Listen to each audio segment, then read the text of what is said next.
all summer. Okay, now this dry land is first time it's been planted in cotton since 2005. And it's been in wheat and millet and milo prior to. And this no-till planted the 20th of May and put out 51 units of nitrogen and 2 gallons of black label on it. And, other than that, sprayed it with broadcast diuron over the top after planting, and sprayed it 4 times, I believe, with Roundup. It 2 times was done with a plane. One was 48 ounces, the other was 40 ounces, and the other 2 times were with a ground rig at a pint. A quart. I'm sorry, I'm not familiar with the black label. I know they've got much different ones. So how much? It's CPS put it out. It's To do everything. do everything. It's kind of like a not being able to having to put your potassium and phosphorus So you, incorporated in the ground. It's supposed to work. So does it have phosphorus in it? Yes. Okay. And zinc, and I don't remember what else is in there. I think it's primarily phosphorus and a zinc product. Humic acid. Yeah, it's got a humic acid type component to it, but I think it's mainly designed as a starter, pop-up fertilizer, readily available type product is what they're targeting that product for. So it would have no more phosphorus than 2 gallons of 1034 No, Right. No. no. Actually, maybe just a tick less. Probably a lot less. Yep. Okay. And I think that's all I've done to it. Let's see. At Yeah. planting, at How much planting, rain have you had? What I've had, well, an inch and 3/10 last week, and then I had probably I reported on it was that. about 5 inches, 5 inches. through the primary part of the growing season from planting to, I'm going to say through July. Yeah. And then kind of got a little dry in August, but we had about 5 inches in that. I got an inch and a half rain in August the 15th on it. And then got this week. Yeah, that was on a it. good one y'all got. Yeah. Larry, do you use any growth regulators on this through the year? No. No. Okay. We haven't used it. Had 3.5 pounds of 3.5 Timic at planting. Yeah. And you didn't ever indicate that you had had any flea hopper or ligus trouble, so you never had made any insecticide applications there. So Haven't done anything else to it other than spray it with Roundup. Which is good. And Jonathan and Bruce here.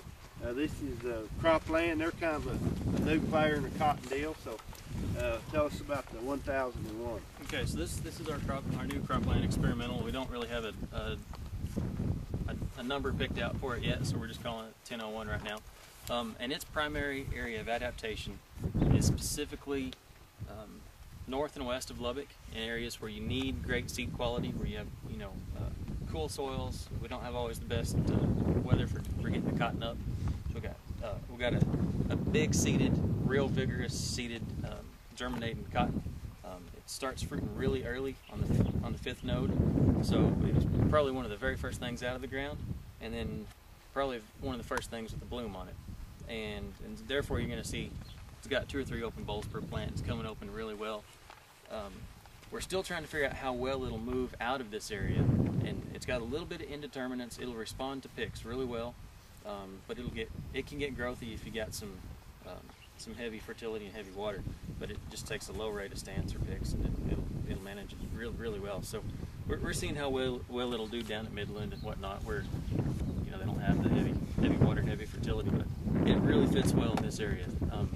Olton and between Olton and Muleshoe, I think it's going to be its sweet spot. So we don't know yet really much about storm proofness. It's going to have a good fiber package, but until it's really new, so I can't even, there's a lot that I don't even know about it. So we're learning, and any feedback on what it looked like this year? About the first part of August to the middle of August, you could tell the difference, and it just, anywhere you wanted to look, it'd just be a sea of white blooms coming out of that plant. Just coming out the top already. yeah, just everywhere you look on it, it was white blooms all over it. Yeah. And that's pretty much what we've seen everywhere. So it's nice and early, but we think it may. I mean, it's got a good fit on dry land because it'll kind of hang on and keep growing. So I'm excited about it. Really excited. I haven't got a chance to walk through it and see, but I know, Monty noticed that on the race trial up there that it does look a little quicker, and it was more full bloom than some of the rest of them on the spot we've had up there. So looks like it's going to be a notch quicker than a lot of these others. So Good. Sure going to have a fit. All right, I'll tell you real quick about 1740. This is a new variety that we actually released about a year ago.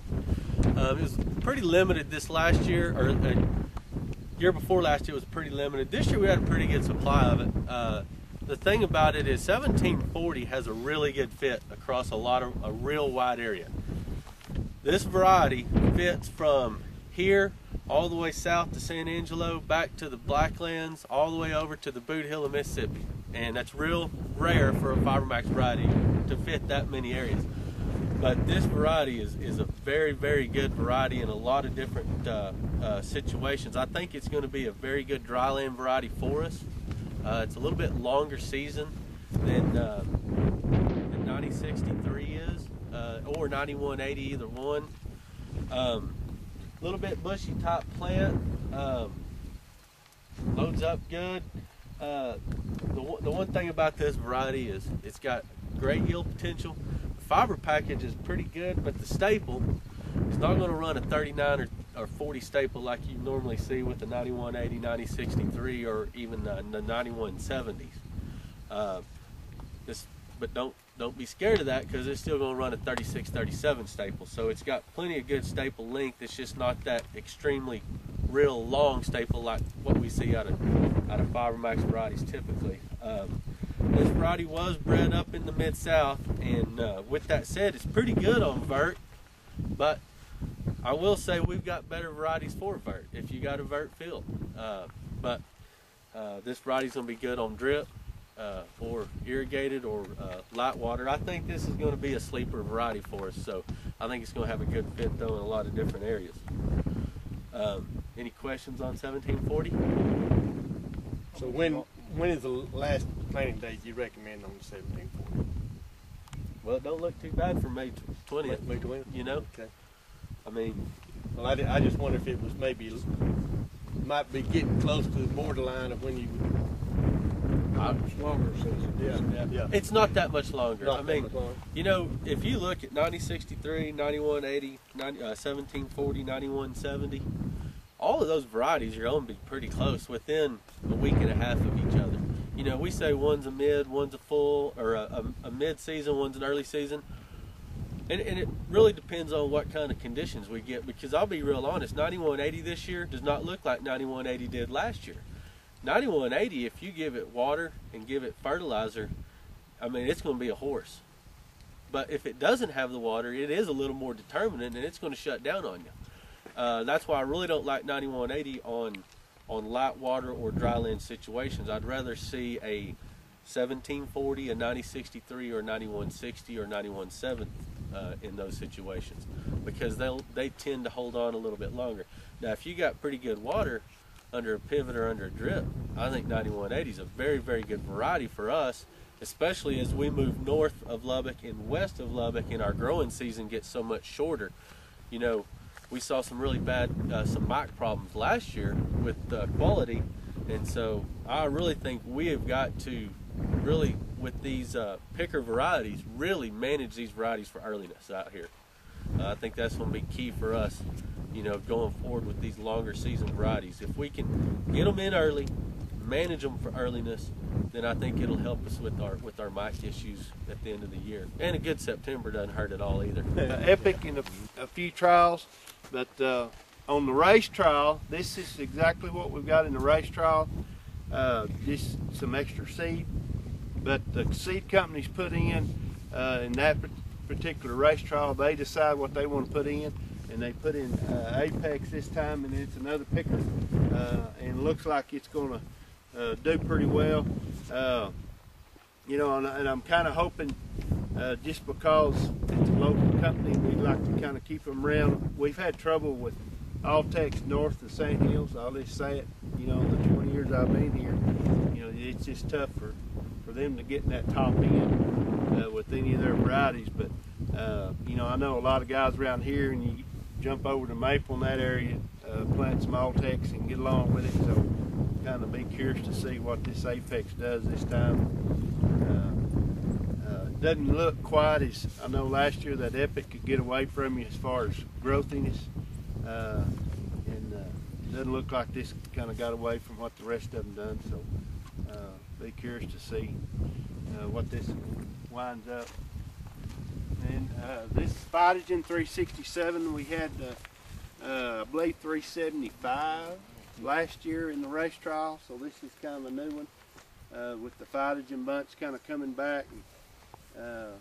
That the 375 did really well. Then the ones that were on our other tour in end of August,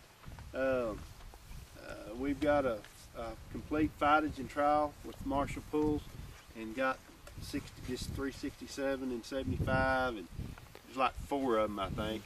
And then we've got I think the 0912, and then 1740, I think 9180. 9180 in it, up there at Lariat.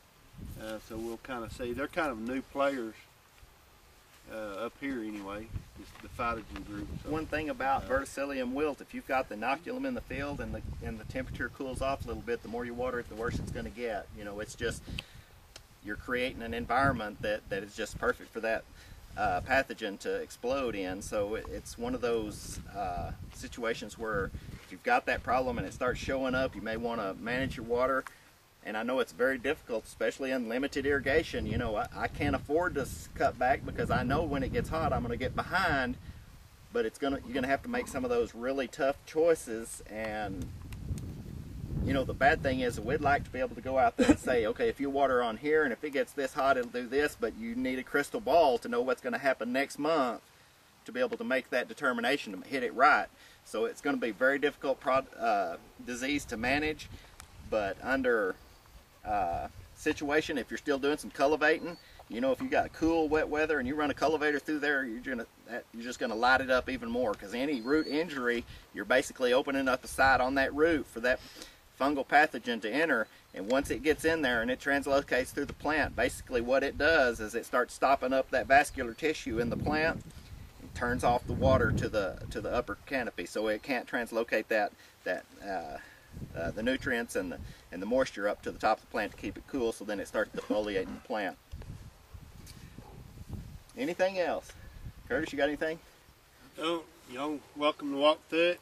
If you need CUs, I've got certificates and sign-in sheet if you would sign in. If you ever got any questions, let us know. We're here to help you. We've got a number of trials out, so we've got probably as good a set of cotton variety trials as we've had in a long time. We've got 4 big replicated trials similar to this one in dry land. The others are up in irrigated, in West Camp area, Lariat area, and then up at James Brown's systems trial. We was able to actually salvage every trial this year, so we should have a lot of good data on a lot of these varieties for folks to look at. So when you get ready to start making some seed decisions, give us a holler. We'll be happy to print out a report for these. We'll have them available on our website, or, you know, if you don't do websites, call us. We'll get it to you one way or another. We've moved our cotton conference one day. It's going to be Friday the 21st there in January. We always seem to be pushing Kevin a little bit, getting the Coliseum ready for it after cleaning up for the stock show. So one year I bumped him to Wednesday, and he had a day to do it, and he didn't much like that. So I'd like to have it that last week of January, but that's the National Society of Weed, or National Weed Society meeting, and Dr. Dotre and Keeling and all that bunch goes, and everybody likes to hear Dotre, and so we have to bump that up to the week before. But anyway, it's going to be on Friday this time. And 21st, you said? 21st. Okay. So we'll have a full slate of guys, and ought to be another good conference. So